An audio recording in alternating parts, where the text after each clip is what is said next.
Hello guys, welcome back to my YouTube channel বৃষ্টি official blog. আশা করি তোমরা সবাই খুব ভালো আছো। আমি খুব ভালো আছি। তোগুলো আম দেখে না আর লোভ সামলাতে পারলাম না। আমরা কিন্তু অন্য জায়গায় যাচ্ছিলাম, বাইকে ছিলাম। তো যাই হোক, আমটা দেখে নিয়ে থেমে গেলাম। দিয়ে আমি নিইনি, সুপ্রিয় নিয়েছিল। তো যাই হোক, এবার টাম কিনে আমাদের একটু শপিং করার প্ল্যান ছিল। মানে আমার না, ওটা ছিল সুপ্রিয়র। ও অনেক দিন থেকেই বলছিল যে শপিং করতে যাব। তো যাই হোক, আমি মালদা যেতে পারছিলাম না, তাই আর শপিং করা হচ্ছিল না। তো আমি ফাইনালি মালদায় এলাম। তো তারপর হচ্ছে ভিটু চলে গেছিলাম। ভিটুতে ছেলেদের সেকশানে গিয়ে কালেকশান ভালো ছিল।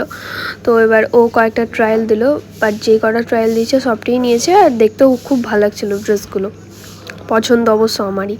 যাই হোক, তারপরে এখানে আমি জুতো দেখছিলাম। তো এই জুতোটা আমার পছন্দ হয়েছিল, বাট ওই জুতোর মধ্যে কি একটা লাগানো থাকে না, ওটা না আমি ছাড়াতে পারছিলাম না। ওই জন্য আমি হেঁটে দেখতে পারছিলাম না যে কমফোর্টেবল হচ্ছে কি না। তো তাই জন্য না আর আমি জুতোটা নিলাম না। তো এবার সামনে মানে বাজার কলকাতা থেকে গিয়ে দেখতে পেলাম যে আখের রস বিক্রি হচ্ছে। তো বললাম যে আখের রসটা খেয়ে নিই। আখের রস খেতে আমার খুবই ভালো লাগে। তো যাই হোক, আমি আর ও মিলে আখের রস খেয়ে নিলাম। তারপরে এখানে আরেকজন চলে আসলো, রাহুল।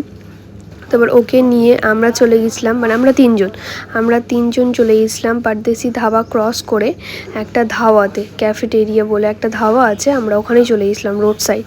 তো যাই হোক, খুবই সুন্দর প্লেস, তার মধ্যে ওয়েদারটা সন্ধ্যা হয়ে গেছিলো, আমার তো অসাধারণ লাগছিল। তো আর মানে রোড সাইডের ধাবা বলো, দোকান বলো, কিন্তু খুব ভালো লাগে। তো যাই হোক, এখানে এসে নিয়ে ওরা বললো, মানে ওরা একদিন গিয়েছিলো, তাই আমাকে আজকে নিয়ে এসেছিলো। তো যাই হোক, আমরা সবাই মিলে তারপরে হচ্ছে চিকেন ললিপপ, তারপরে ভেজ পকোড়া, পনির পকোড়া, এগুলো খেলাম। আর সবেরই টেস্ট সত্যি বলবো অসাধারণ। মানে পনির পকোড়াটা আমার খুব একটা ভালো লাগেনি, বাট চিকেন ললিপপ তো অলওয়েজ মাই ফেভারিট। গ্রেভিটা খুব সুন্দর ছিল আর টেস্টিও ছিল। আর ভেজ পকোড়াটা খুবই সুন্দর ছিল। আর চায়ের তো কথাই বলবো না, এলাচ একটা ফ্লেভার ছিল। তো যাই হোক, এবার ওখান থেকে বেরিয়ে পারদেশি ধাবা ক্রস করে আমরা চলে গেলাম মালদা টাউনের ভেতরে। এবার ওখানে যাবার দিকে মানে আমি ভেবেছিলাম যে যখন আমি যাবো কি না, তখন আমি পাপন বেকারি ঢুকবো। আর এখানে হাইওয়েতে আমি দাঁড়িয়েছিলাম ছবি তোলার জন্য, কিন্তু এরা দুটো এত বাজে ফটোগ্রাফার যে আমাকে ভালো ছবি দেয়নি। আবার এখানে গল্প করে বলছে যে আমি 1 নম্বর বাজে ফটোগ্রাফার আর 2 নম্বর বাজে ফটোগ্রাফার। তো যাই হোক, এটা তো হয়েই থাকে, আমার ছবি কেউ ভালো তুলে দেয় না, এটা একটা খুবই দুঃখজনক বিষয়। তো তারপরে কি করবো, আর কিছু করার নেই। তারপরে চলে গেছিলাম পাপন বেকারি। তোমাদের বললাম ওখানকার পেস্ট্রিগুলো খুবই সুন্দর আর অ্যাফোর্ডেবল প্রাইসের মধ্যে, আর টেস্টি তো মানে বলার কথা নয়। তো যাই হোক, এখান থেকে আমি কয়েকটা পেস্ট্রি নিয়ে নিচ্ছিলাম।